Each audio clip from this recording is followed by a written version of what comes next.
Hey everybody, this is Bart from the Sound Couple, and we are, I believe, just about a week away from our first gig that we've had in quite a while. Um, we've been working in the garage here a little bit over the past winter. We brought in some new lighting. The Blizzard Square Docks is there. I think those will be cool. We got a few of those, so that's kind of our addition for the light show. We do fair amount of summer outdoor shows, and I think those will be a nice addition. And to that, this year we're also going pretty much exclusively with the PreSonus CDL speakers. So those are new cabinets right there to add to the other set that we have. So that'll be exciting. And then we're pretty much all PreSonus here at the Sound Couple. We have of course, the Studio Live 16 and the rack mixer down here, and I'll go over that someday, kind of show you what we've done to set that up, and I think this has performed very well for us with the Stage Router Pro, which unfortunately I don't think they're making anymore, which is a bummer because they're rack mountable and they do a really nice job. The 32R has been fantastic as well, so we're really happy. Down there is the new product, the AVB-D16 from PreSonus. It's the Dante to AVB converter. So we're actually using that. We got two of those, and one of them I have actually in this rack with the Shure mics here, the ULXD 4Q rack, which we use quite a bit. So we got that all running Cat 5. Yeah,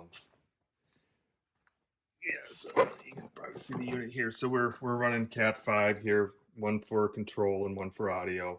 So the audio is going through the AVB-D16. So that's pretty slick. So 2 Ethernet cables, and we got all our wireless mics all ready to go. Anyways, we're really excited. It's been a long winter. The truck here, the trusty old Chevy, has been parked for quite a few months over the winter, and I think right now I got the battery tender going on it, so keeping the battery charged. And it's clean. I haven't seen any snow or salt or anything this year, so I think I'm ready to drive it. And there's the other CDL speakers there, ready to go. They've been doing really well for us, as I mentioned before. Yeah, then we got some miscellaneous lighting and things over here. So everything's just been kind of sitting. I've been doing a lot of testing, and especially with lighting. We primarily use Luminaire on a couple iPads. I did pick up actually a controller, and this is the Pro Control from Blizzard, and this is pretty much going to be dedicated for the dedicated use for the Square Docks lights. But we got a couple iPads here that are all programmed up for the rest of the lighting, so we'll just have to see how it goes. You're really kind of limited on the universes and things you can use with Luminaire and the way that all works, and I can kind of go into that detail at some point too. Oh yeah, and we also got the Freedom Sticks.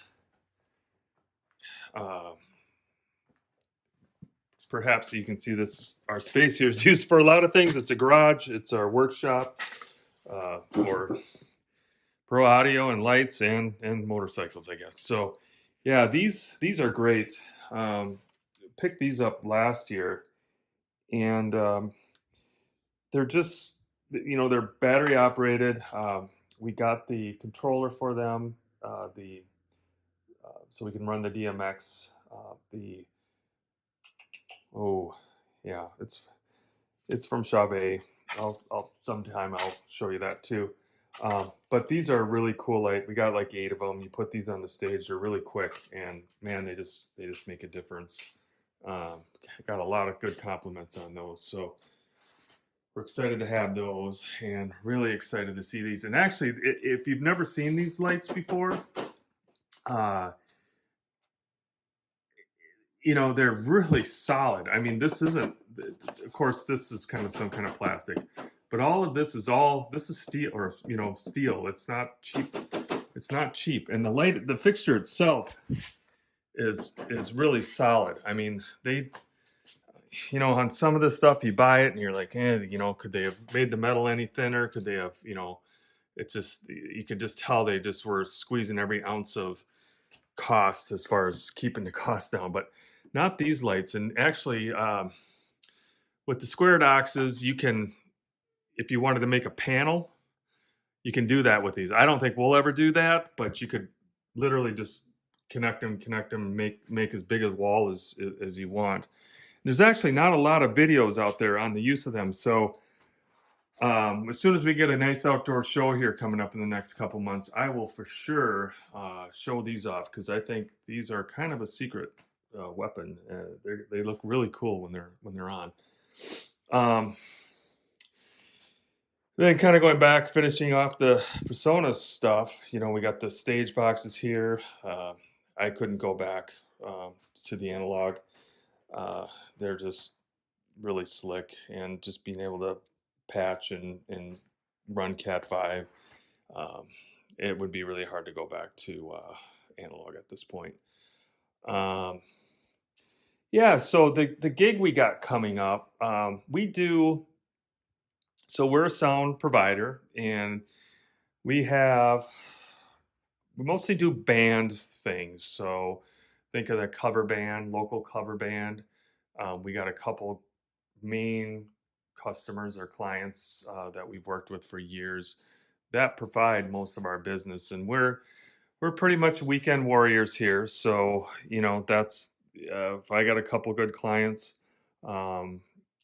like that, I mean, we stay plenty busy as we want to be, and doing some really good gigs. So anything from like outdoor street dances to weddings. That's a lot of what we do now. A lot of the corporate stuff seems to have kind of died off the last few years, but back in the day, lots of company holiday parties and stuff, and it just seems like that type of event is, at least in my world, it's significantly has decreased for me. So maybe for others, and maybe it's just, again, kind of the gigs I do with my clients. So but that's okay. But anyway, this Sunday, we are I it's looking like it's going to be a very nice weekend. And so on Sunday, I believe we're doing an Easter service at a church nearby, and it's looking like the weather is going to be nice enough to actually have an outdoor service. And so I did this last year uh, through COVID.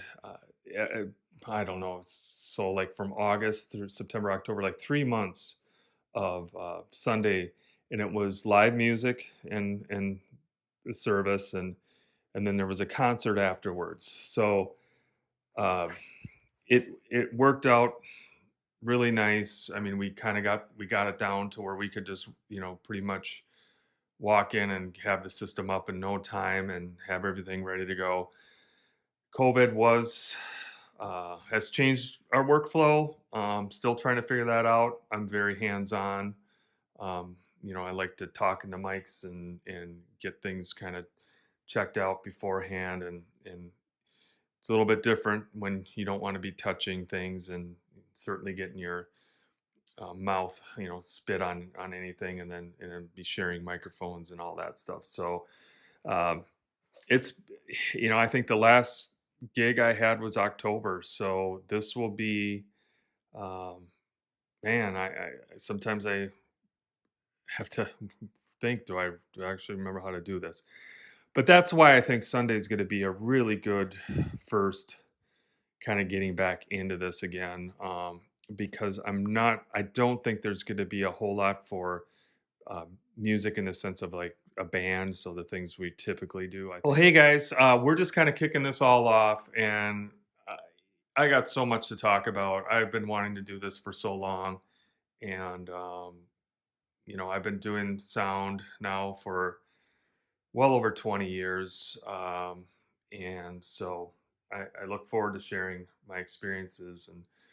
And my plan is on one of these days, I will go back in the archives and dig out how we were just doing things just a few years ago, um, either through pictures, and I think I even have some videos of some of our older gear when we had the racks and stacks and all of that. And it was good times and bad times. There's so much I like about the digital things, and certainly there are things I miss about the analog. So um, yeah, we got some stuff going on this summer, all around the area. So um, yeah, we'll just keep you know uh, putting out some stuff that hopefully people find interesting. So all right, guys, we will see you soon, and thanks for watching. All right.